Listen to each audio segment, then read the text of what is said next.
So, some years back, I was having a father-son conversation with Papa, and he gave me two advices. Firstly, he said to me, "My dear son, love and lust are identical twins, very hard to distinguish, so please be careful not to mistake one for the other." Secondly, he told me, "My dear son, please do not get married to any woman that has lost more than 5 relationships." I asked him why, and he told me these are two of the major factors leading to broken marriages and broken homes. I asked him how, and he told me this story about this young couple. He said, growing up, he used to think marriage was sweet and was a beautiful thing because of the way he saw how his mom and dad loved and respected themselves. Fast forward, he was raised in a romantic setting and injected with the act of loving and respecting people, especially women. Bad. So, in the late hours of February 12th, 2012, yes, I can still remember that very first day when he met this beautiful young lady with a melanin skin, short, melodious voice, with a thick ass, whom he thought would be his perfect match, like his mama and papa. So he walked up to her and said hello, stretched out his arms, and with a wide smile, she responded, "Hi." In a few seconds later, the conversation sparked. Foop, baby, they up in line and then begin chats. Quick term, they don't pull out themselves with names like baby, baby boo, love of my life cable, and plenty other sweet names them. Little did they bothered to know each other more. On the 14th day of February 2012, they went on a romantic date, and of course, it was Valentine's Day. So as they eat and drink, baby begin tell the guy thank you, how he really appreciates how she's been single for like 3 to 4 years and he don't collect like 17 heartbreaks. Come on. But the guy nobody asks her why, because he was already overwhelmed with the thought of having his ring on her finger. So in his dark suit with a red rose in the pocket, he knelt before her and proposed. And guess what? She said yes. So he was very happy to the extent that he almost danced to the tune of the butterflies throbbing in his stomach. He loved her like his life depends on her. He thought she was an angel. He never knew she's the devil herself. He not be no saying one kind bastard way, other man I can be just the fit. But honestly, when they first got married, when he saw her, and she saw him, he saw love, love saw him, he touched love touched him, he felt love felt him, he spoke love, but love became speechless when he finally realized that all the I love yous, I need yous, I want yous, I can't live without yous, I can't leave yous, I will take you to the moon and back, we are all fake. They actually never loved each other, we are just lustfully blinded. And she started having extramarital affairs. He actually realized this when they had their second child, Junior. Maybe being come out na net and not they come until 1 or 2 a.m. in the morning. And if you ask them now, they go make plaba so they go wake the pikin from sleep. So his saddest night was when he came home late from work and met Malik on the couch and Junior sleeping on the kitchen counter. Outside baby go, the guy no know. So he woke up to their room and on the pillow he found a note. She said, I'm sorry, but I'm not even sorry because I really thought I actually loved you, but I didn't. I was actually lost. So, if you know what's good for you now for friend other woman married, or perhaps you can sign the documents on the brown envelope when he checked their divorce papers. You know, he refused signing the divorce papers because he couldn't stand the thought of having a broken marriage and a broken home. Like, how can he cope with this? Junior is just 12 and at the age of the smoke cushion, he takes 225, and Malik is just 8 and he's afraid he might be influenced too. But how can he possibly stop this? He's just a single working dad with 2 kids. It's too painful now. Luke Jr. and Malik, they come out like state speaking. This is how this story ends.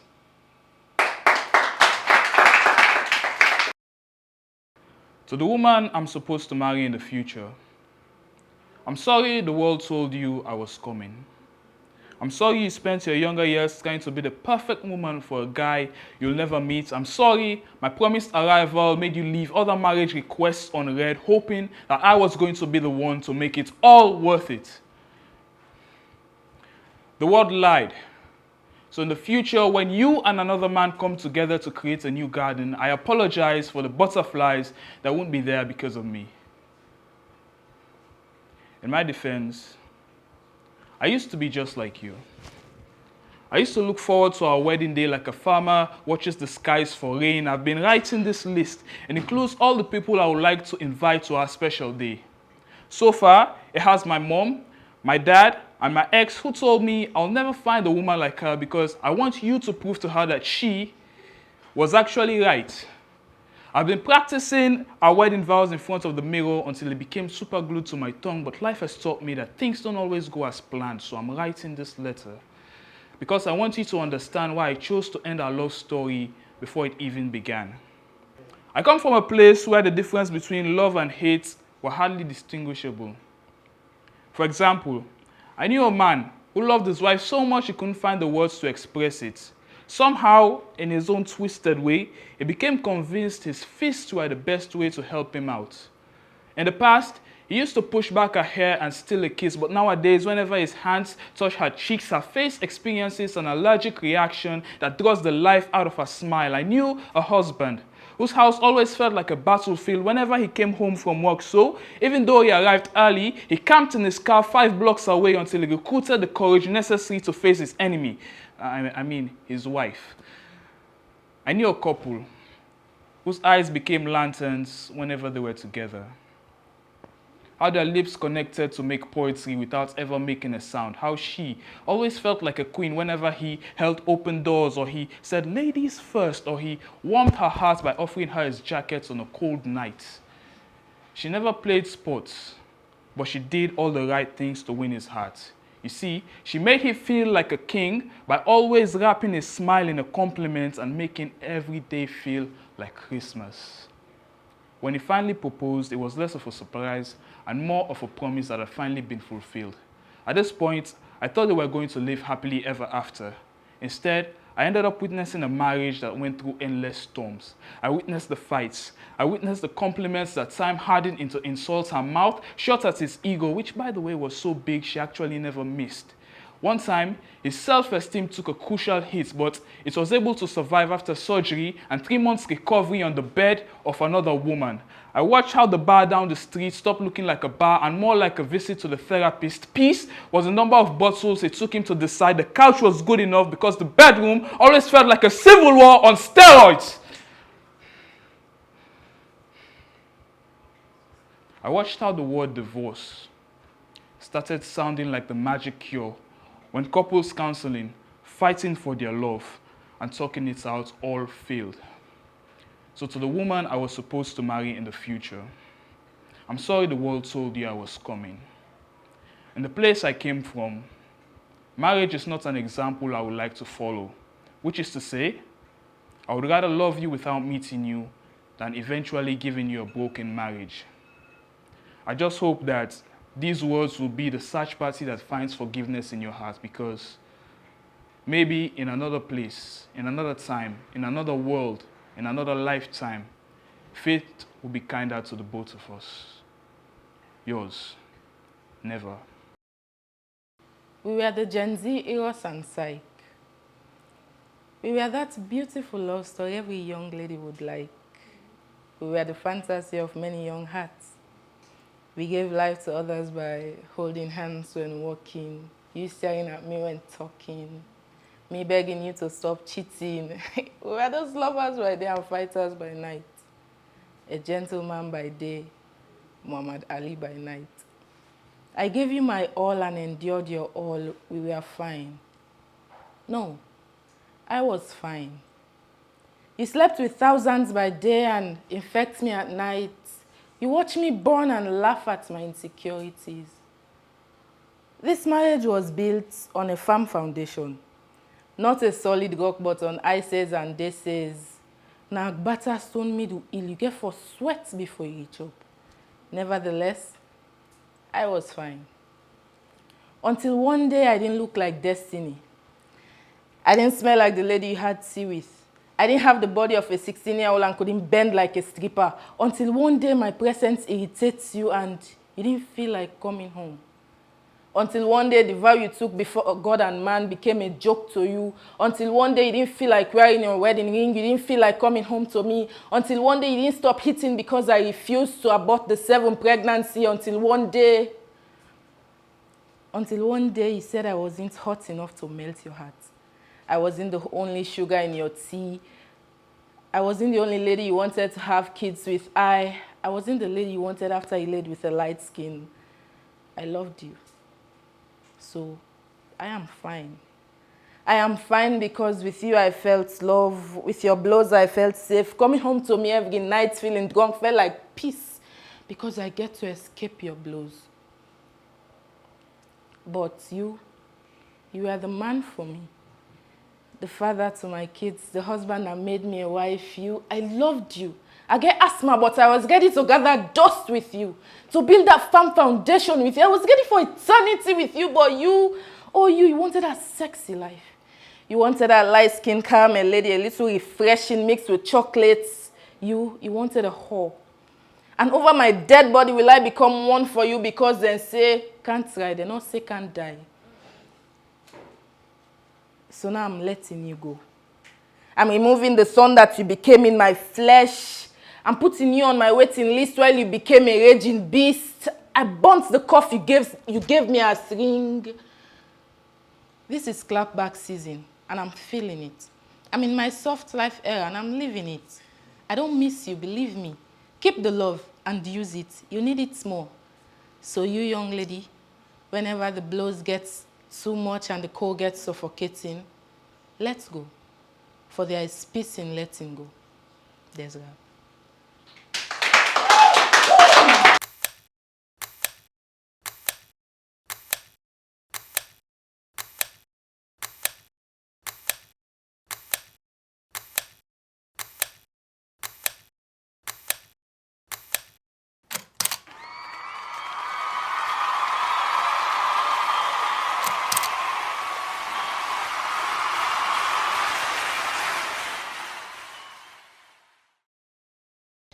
The chief cornerstone of a marriage is like a solid foundation of a house. Where commitment dies, then the building collapses. If there is a fulfillment to keep, it is the acknowledgement and the understanding of the promises. Yes, the promises. This manifestation reflects devotion of union, but sadly, the walls bridge a gap. For the eye-seeing of men and the satisfaction of the society mindset, it is a seal and a settled day for Christiana Cole and George Jackson, legal authorities in the Goxi building waiting to bind 2 signatures that will crumble at the hands of the devourer. Relatives, folks from different entities, people with different motives meet to witness the said vows between 2 spouses with separate ethical beliefs. Words out of spite seek opinions from outsiders with less understanding, torture relationships, brick by brick connection fails, tournaments, atrocity in beautiful distress flee with the stability of the home. At the end of the day, it is cast on spirituality. Take me back to the promises where companionship was fed to the street instead of serving it as food for the home. Nowadays, the name Mr. and Mrs. has no practical value since respect, communication, love, and patience left the table. What is the essence of exchanging rings if hate will generate war, purpose leads to regret? Comparison is a termite that eats away the structure of a marriage, and it's not an excuse to put on the pedestal of high regards, nor it's a pretty pleasure that sits on a citadel of peace. Thus, support, trust, forgiveness was killed under the influence of this same comparison. Marital bond is supposed to be a bond of hope and endurance. What happened to the vows that was sealed before God and man? What happened to the promises that was meant to keep? You see, These days, it's all about take me home to enjoy the pleasure of a marriage, forgetting there is a vow to subdue to. Swallow, endure, cry, restart. For it's a joyful pain that was cast on partner mortals, and it was written in the book of beginning that submission is the most powerful weapon that will break free from the chains of the unwilling. Thus, Mr. and Mrs. Jackson are just a revolution of settle me home for a quick, let alone understand the challenges that comes with it. So tell me, will a house be rebuilt or left in a decade?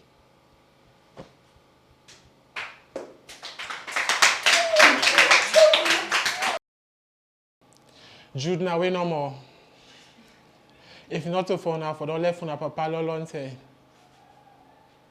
That is what she said. Back then I couldn't understand the thing she meant. How could I? I was so young, dumb and numb, crawling for this rough affection called love whilst she was living under bondage, which I call the bondage. Patiently waiting for a Moses who wrapped around the circle of different roses that didn't even have a fragrance. Yet, she waited.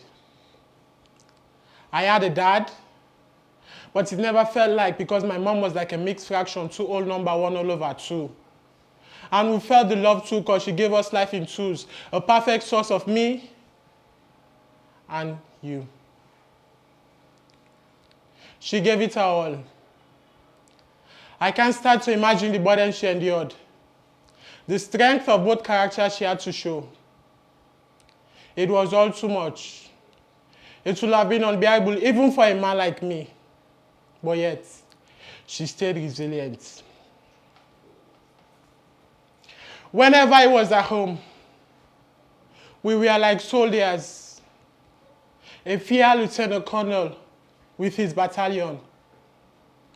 He needed neither major nor captain. He yelled at every single mistake. He broke me, he broke Mom, he broke us. They couldn't even have a proper conversation without him having to hit her. Arguing over petty things that didn't make any sense. She was a soul full of doubt who feared to let her voice shout, to gather the nerve she had need to preserve, confidence to speak about. So, she beat the life out of us for no goddamn reason. Then goes to a corner and cries, leaving us confused with no option but to console. How did he open? They would laugh and smile like everything in the world was okay, but nobody knew. Nobody knew my dad was the devil. And there was trouble in paradise. Love turned his wither in the barren garden of our hearts. Once entwined, now adrift. Silent screams echo through vacant corridors. A marriage, now a memory. She had her flaws too. She lied. She lied. She lied. She didn't stick around for us. She stuck around for a man like Martin. She stuck around for a man in the hope that he changed. She stuck around for a man, filling her head with fake promises. So here am I. Not just me, my siblings also. Lone survivors of a failed system. Their union shattered by whispers of doubt. Love turned to shreds in their weary hands. A marriage, now a memory. So this is how it starts going downhill. First, they're having petty arguments that don't really seem petty to you because he's hitting things around her. Then they start raising their voices in the middle of the night in harmonies that don't sound right to you. Then suddenly you have to go over at grandma's. Apparently they're going to be busy destroying the home that you're building fantasies about. Now you're at family support unit. And this kind officer gives you a lollipop, but she doesn't know that lollipop doesn't taste sweet to those whose hearts are bitter. And now they ask you a question. You want to go to your mama or to your papa? And you, like the sweet little thing that you are, you make a choice. And just like that, they wash off your childhood like sin off of a man, never to be the same again. You're never going to be the same again. And now you're having a heart-to-heart conversation with your inner child, and you ask her, how come you left? And she says, now, firstly, I'm sorry. I'm sorry no one ever asked you what you wanted. I'm sorry you became God in your home, always forgiving others. Only they never asked you for forgiveness. I watched you smile until you could no more, bottled up your tears until you shattered and you spilled. And when I went to grab the map, I came back and it was blood. And I know red stands for red means danger. And so I ran away, leaving you in a shitload of emptiness, big enough to fit you into an adult shoe. Now you're an adult. And your mommy says you are an ungrateful child for claiming you deserve better than this. She says, how come you think I'll tear myself apart only to bring you into this world, only to tear it apart for you? She says, baby, do you not think even I deserve to be happy as much as you do? And you look at her and you say, mommy, I just don't know what to do. And she says, just don't do this. Therefore, you promise yourself not to fall in love. So when this sweet jolly boy comes freestyle dancing into your life with hopes of to have and to hold, you know you're going to have to break his heart, because if only your mommy had broken her heart then yours wouldn't need sellotape now. And while maybe you know you are the apple that was meant to fall for him, you know that can never be, because there's this thing about apples, they don't fall too far from the tree. So you tell him that for the very first time, you don't mind to be the villain in somebody's story as long as you don't get to relive yours. You tell him, I know I'm no cat with 9 lives, but in our next lives, I promise this feeling to be mutual, but in this one, I'd rather watch sunrise and sunset alone than to be in a broken marriage all over again. Peace. Imagine getting stabbed in your belly and not flinch an inch. See, I am of a shade of a broken girl from a broken home. At 11, I got to watch my mom get married to another man with a kid 1 year younger than I. The kid who resembled my mom so much, it gave me a phobia with thoughts like, what if she's my blood sister? What if she's my relative? What if she got pregnant after having me? What if? What if? So many what ifs. The resemblance was breaking to bear night after night. I keep thinking and overthinking. Why would my own mother get married to another just to look after his child? A girl as tiny as I. Why? Or did she regret batting me at 03? Did she wanted a child at 04? Or is it because I was born premature?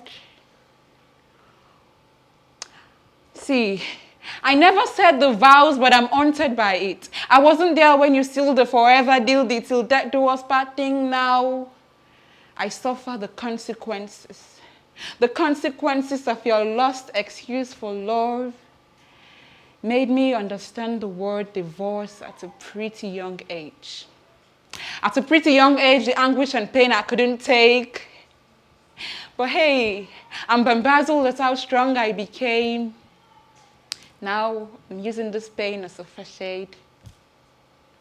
See, if the decision was ours to take, to pick a home, background, family, our choices would have been the perfect one. I mean, my choice would have been one where a mom and a dad is present, a pet, a yard, a fence just to feel safe, siblings, if not 2 or more, probably 8.